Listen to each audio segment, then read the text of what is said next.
दादांच्या सर्व मंत्र्यांना सूचना असतानाही राष्ट्रवादीच्या मुंबईतील एकाही जनता दरबाराला धनंजय मुंडेंची हजेरी नाही। 6 आठवड्यानंतरही मुंडेंचा एकही जनता दरबार नाही।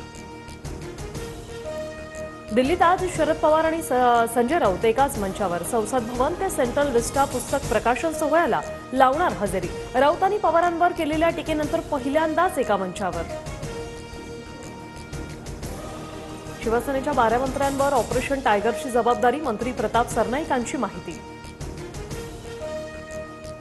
ठाकरेंच्या शिवसेनेच्या आमदार खासदारांच्या बैठका पुढे ढकलल्या। आमदारांची 28 फेब्रुवारी तर खासदारांची बैठक 1 मार्चला होणार। डॅमेज कंट्रोलसाठी ठाकरेंकडून बैठकांचं सत्र।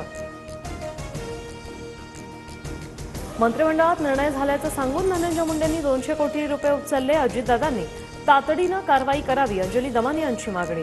तर इफ्कोमध्येही घोटाळा झाल्याचा दमानी यांचा आरोप। अंजली दमानी यांच्या आरोपांचं धनंजय मुंडेंकडून खंडन। जीआर काढण्याची पद्धत आधी समजून घ्या, धनंजय मुंडेंचा दमानी यांवर पलटवार। रामलीला मैदानावर आज दिल्ली सरकारचा शपथविधी। रेखा गुप्ता घेणार दिल्लीच्या मुख्यमंत्रीपदाची शपथ, तर उपमुख्यमंत्रीपदी प्रवेश वर्मा। छत्रपती संभाजीनगरमध्ये औद्योगिक भूखंडधारकांना मोठा धक्का। उद्योग सुरू न केलेले भूखंड एमआयडीसी परत घेणार।